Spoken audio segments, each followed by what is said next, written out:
Kalau Anda ingin berdoa setelah mengerjakan amalan, jangan berdoa yang tinggi-tinggi dulu.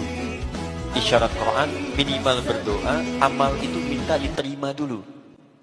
Jangan-jangan Anda selepas sholat, minta besok ujian lulus, ujiannya lulus, cuma sholatnya nggak diterima. Karena itu kalau ibadah sudah diterima, Allah sudah menerima, maka apapun akan diberikan. Terumus cepatnya.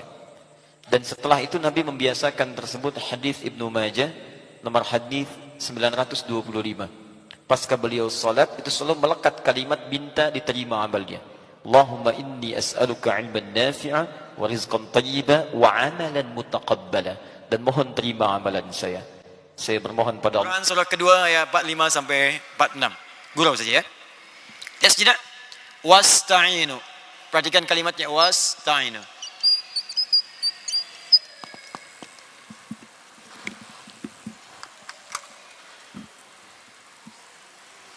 Tak nampak. Wasta'inu.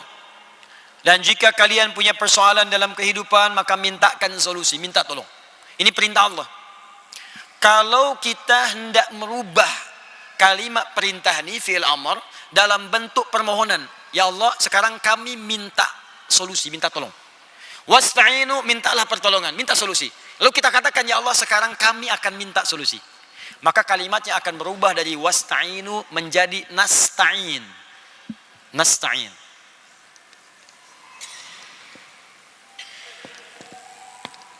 Nasta'in.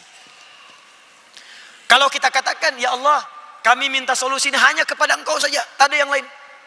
Kami yakin denganmu, Engkau yang berjanji, sekarang kami minta. Kalau kalimatnya hanya kepada Engkau saja, kami yakin, maka tambahkan kalimat iyyaka di depannya. Iyyaka nasta'in. Iyyaka. Perhatikan kalimat ini rahasianya. Kata Allah, bila kamu punya persoalan, punya masalah, punya problem dalam hidup, maka mintakan kemudian kepada Allah. Bagaimana caranya? Wassalah, dengan menunaikan solat. Saya nak tanya pada tuan dan puan, maaf ya, apakah dalam solat kita mengucapkan kalimat iyyaka nasta'in? Ya. Kapankah itu? Saat berdiri dalam solat, saat membaca Al-Fatihah, saat membaca Al-Fatihah. Sekarang saya bacakan hadis qudsi riwayat sahabat Anas bin Malik radhiyallahu taala anhu. Bagaimana Allah akan mengabulkan doa orang solat ketika dia membaca kalimat ini. Hadis sahih diriwayatkan oleh sahabat-sahabat senior. Haddatsana qala Rasulullah sallallahu alaihi wasallam an rabbih qala Allah azza wa jalla. Allah Subhanahu wa taala berfirman dalam hadis qudsi. Perhatikan kalimatnya. Qasamtu shalah baini wa baina 'abdi. Aku bagi solat itu menjadi dua bagian. Bahagian aku dan bahagian hambaku. Wali 'abdi ma sa'al. Jika hambaku mengerjakan bagiannya dengan sempurna, maka aku akan berikan bagianku untuk mereka, yaitu aku berikan apapun yang dia minta dalam solatnya. Aku bagi solat menjadi dua bahagian. Bahagianku dan bagian hambaku. Jika hambaku mengerjakan bagiannya dengan benar sempurna, maka aku akan kabulkan apapun yang dia minta dalam solatnya. Kapan itu dimulai? Yuk kita baca hadisnya. Idza qala al-'abdu alhamdulillahi rabbil alamin. Jika hamba itu bermula solat dia membaca alhamdulillahi rabbil alamin, qala Allah azza wa jalla hamadani 'abdi, maka Allah akan menjawab seruannya itu dengan kalimat hamadani 'abdi, hambaku sedang memujiku. Wa idza qala al-'abdu ar-rahmanir rahim. Jika hamba itu berkata ar-rahmanir rahim, qala Allah azza wa jalla, maka Allah menjawab athna 'alayya 'abdi, hambaku sedang menyanjungku.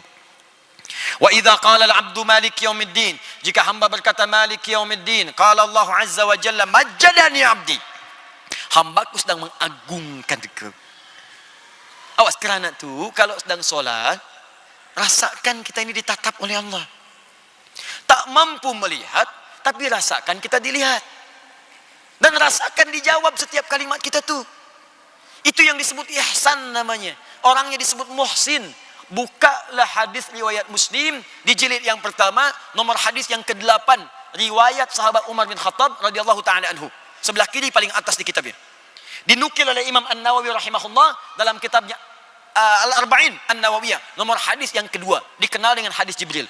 Ketika Nabi SAW disoal oleh malaikat tentang ihsan, ditanya mal ihsan, kata Nabi, an ta'budallaha ka'annaka tarah, fa illam takun tarahu fa innahu yarak.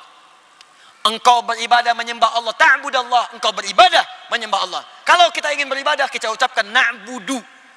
Na'budu, engkau beribadah kerana Allah.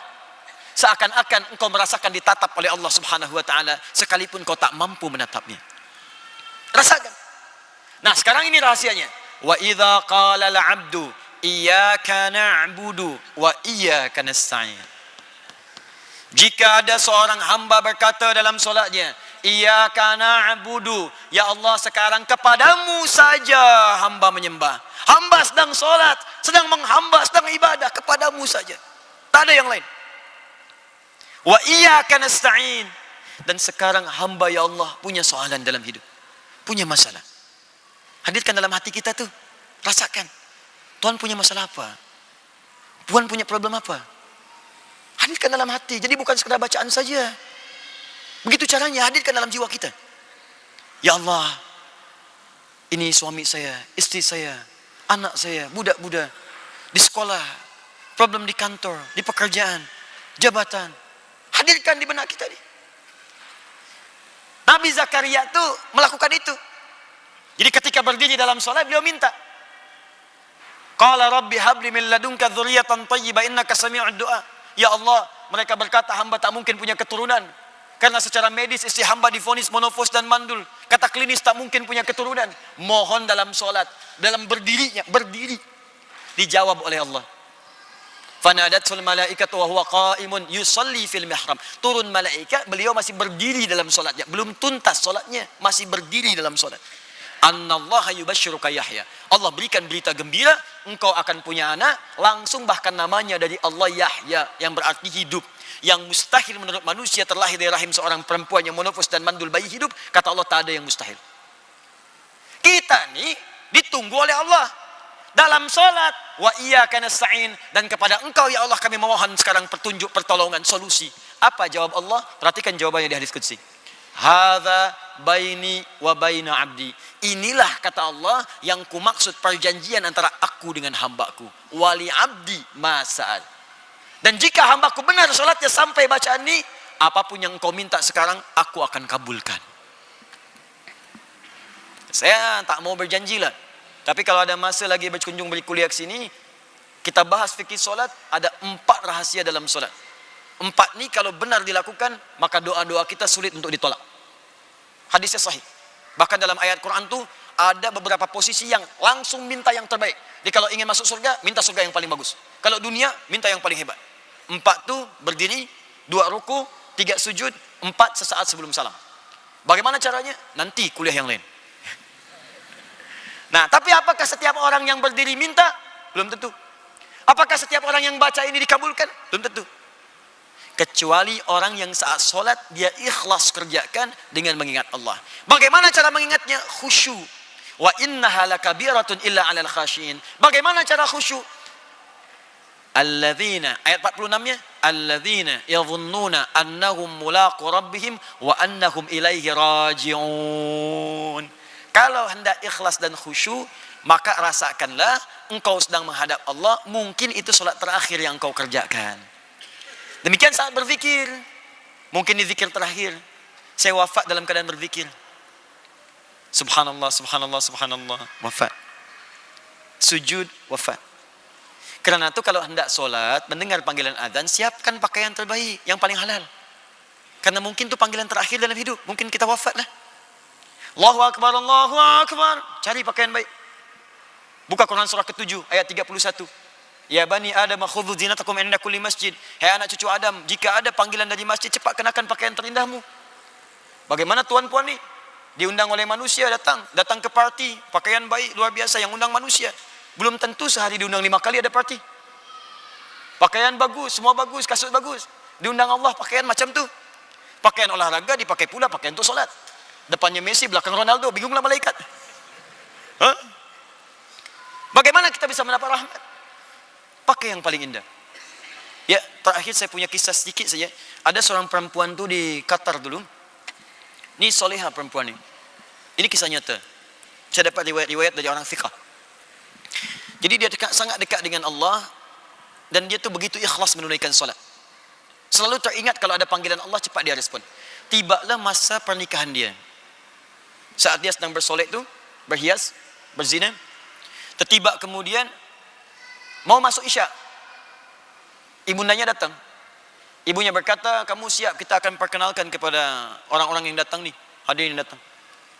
Azan berkumandang. Dia berkata pada ibundanya, ma, hanal waqt, tiba waktu solat. Saya ingin solat dahulu, baru saya keluar. Apa kata ibundanya? Kamu nanti bisa kerjakan nanti. Sekarang kamu keluar dulu. Kalau kamu nanti solat, kamu wudhu, hilanglah nanti semua hiasan tu. Make upnya hilang semua. Kamu keluar dulu. Kata perempuan ni anaknya, ma, hanal waqt, panggilan Allah sudah tiba. Aku malu kepada Allah. Allah yang berikan aku waktu, kesempatan untuk bisa menikah. Aku ingin bersyukur kepadanya. Ibundanya keluar dengan sangat ketus. Dia keluar, ya sudahlah kamu kalau begitu. Dia banting pintu, keluar.